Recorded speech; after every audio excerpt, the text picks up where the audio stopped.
c'était venir dans ce monde. Que tu traverses le canal de naissance et que tu en sors vivant. Amen. C'est illogique. Amen. C'est illogique. Comment un bébé passe du ventre dans l'atmosphère et il ne meurt pas par un conduit qui est plus petit que lui.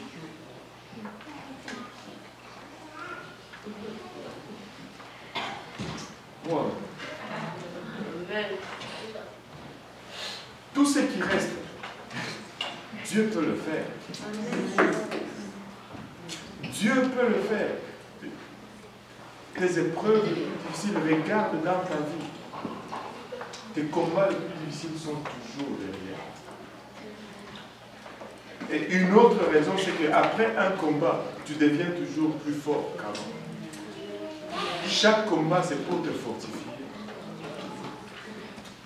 Mais très souvent, où est ta tête? Où est ta tête? Ils ont pris des pierres du Jourdain et ils en ont fait un monument pour se souvenir que Dieu leur avait fait traverser le Jourdain à sec. Maintenant, ces gens pour qui Dieu a ouvert la mer rouge, ces gens pour qui... Et vous allez... Laissez-moi vous poser une question. Si vous étiez là avec Israël, et que vous avez vu comment Dieu a frappé l'Égypte, et que vous avez vu comment il a ouvert la mer rouge, et que vous avez vu comment il les a nourris avec la manne, avec l'écaille.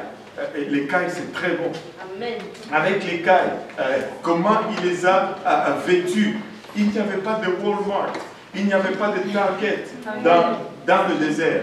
Mais leurs vêtements croissaient littéralement avec eux. Leurs sandales grandissaient avec leurs pieds. Vous savez, si vous étiez là, vous alliez sûrement me dire que si vous étiez là, vous n'alliez pas douter que Dieu allait leur donner allait vous donner la terre promise. Amen. Amen. Vous vous êtes sûrement dit un jour, en tout cas les enfants d'Israël, moi si j'étais là, je n'allais pas douter, n'est-ce pas?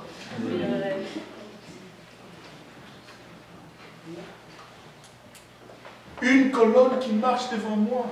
Non, attends, je ne veux pas douter. Je veux seulement entrer, n'est-ce pas? C'est toujours facile. Mais le problème, c'est que tu fais exactement la même chose que eux, ils faisaient. Ils ignoraient ce que Dieu avait fait dans leur passé. Et toi, tu ignores également ce que Dieu a fait dans ton passé. Dis-moi que tu ne peux pas regarder en arrière et y voir des situations dans lesquelles Dieu t'a délivré. Dis-moi que tu ne peux pas regarder dans ta vie et voir la main de Dieu puissante dans ta vie. Dis-moi cela. Alors je te dirai, je suis d'accord avec toi. Nous devons regarder en arrière et dire, waouh, Dieu a fait. Dieu a fait tellement de choses. Que je sois même là, c'est la grâce de Dieu. Tu étais et j'étais voué à la boucherie, à la débauche et à toutes ces choses. Mais par la grâce de Dieu, nous sommes là, en train de lutter peut-être pour la sanctification, mais nous luttons dans la bonne direction. Amen. Nous ne sommes plus emportés par les vents et doctrines d'autrefois. Nous luttons mais nous luttons. Alléluia. Nous allons y arriver. Regarde ton voisin, dis-lui, nous allons y arriver.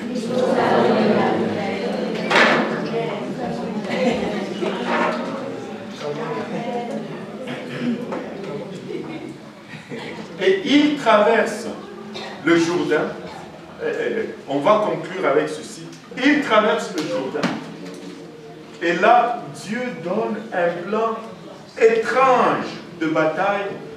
En tout cas, aucun général normal qui planifie une guerre, allez donner un tel plan. Il dit, entrez, traversez la terre, le Jourdain, et puis commencez seulement à marcher autour de la ville. Une fois par jour. Marchez une fois, puis retournez dans votre camp, allez dormir. Marchez 2 fois. Deuxième fois, 2 jours, deuxième jour, une autre fois. Troisième jour, une autre fois. Quatrième jour, une autre fois. 6e jour, une autre fois. Et retournez dans votre camp.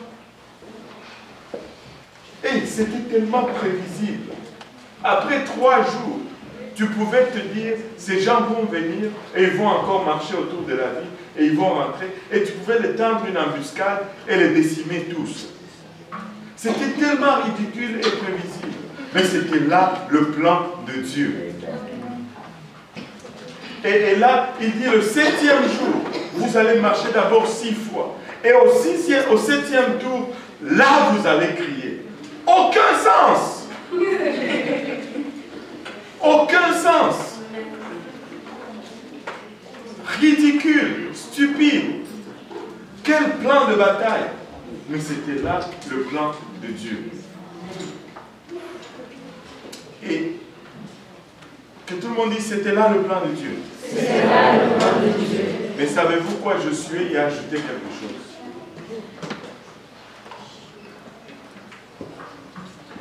Allez étudier votre Bible. Allez lire.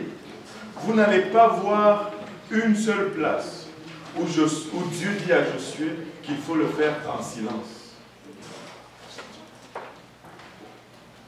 Mais Josué savait à qui il avait affaire. Il savait que ces gens étaient des murmureurs, des plaignards, que lorsqu'on allait commencer, ils allaient commencer à parler entre eux. Mais c'est quoi ça? Josué, quel plan ridicule. Ça c'est stupide. Nous faire marcher comme ça et puis on rentre. Et après, oh, on va encore marcher. Oh là là. Moi, je suis fatigué. Tu sais, les pieds commencent à me faire mal. Il nous fait marcher tout le temps, mais on ne fait rien. Et vous savez, quand tu pars, tu sèmes. Parce que notre parole est aussi à l'image de la parole de Dieu. Et plus tu parles négatif, plus tu vas récolter négatif. Il y a des gens qui vont parler toujours négatif. Toujours négatif. Vous savez qu'est-ce qu'ils vont récolter? Toujours négatif aussi. Toujours négatif. Il faut parler positif. Il faut être positif. Il faut parler positif. Il faut être positif. Amen. Et c'est dit probablement que si je laisse parler ce peuple, ça va être murmure et murmure, et ils vont s'entrer contaminés, et à la fin, on ne va pas s'en sortir. Silence tout le monde, on ne dit rien. Et comme ça, c'est correct. Oh, vous savez, on peut voir un exemple de cela si on avance dans le Nouveau Testament. L'ange est apparu à Zacharie dans le temple alors qu'il faisait service. Et lui dit, Zacharie. Zacharie tremblait. Il voit un ange, il a peur. Et il dit, ta femme Élisabeth va avoir un enfant. S'il y a quelqu'un qui s'appelle Élisabeth ici. Qui s'appelle Élisabeth? Personne. Okay. Ta femme Élisabeth va avoir un enfant. Connaissez-vous l'histoire d'Élisabeth? Il y a une autre Élisabeth. Cette femme, elle s'appelait Élisabeth. Elle était en train de se promener dans un parc avec son mari. Et là, un tueur en série apparaît devant eux. Et il leur dit, je veux vous tuer. Je suis le tueur en série qu'on recherche.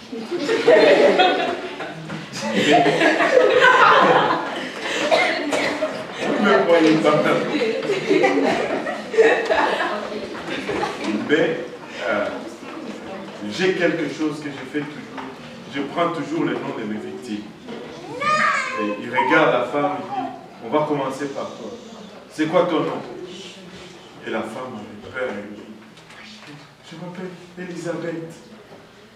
Et là, le tueur en série se dit, ah non, non, non, non, pas Elisabeth. Elisabeth, c'est le nom de ma mère. Ah. Ok, tu es chanceuse. Je te laisse la vie. Allez, va-t'en. Et là, elle est partie en courant. Et là, il se tourne vers l'homme. Il dit, c'est quoi ton nom? Et là, l'homme tremblé. Il dit, mon nom c'est Georges, mais mes amis m'appellent Elisabeth.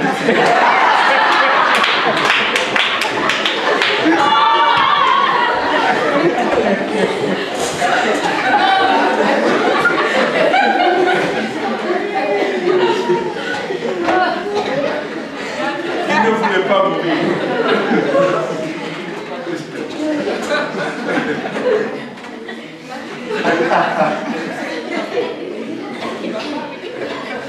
Mais l'ange est apparu à Elisabeth.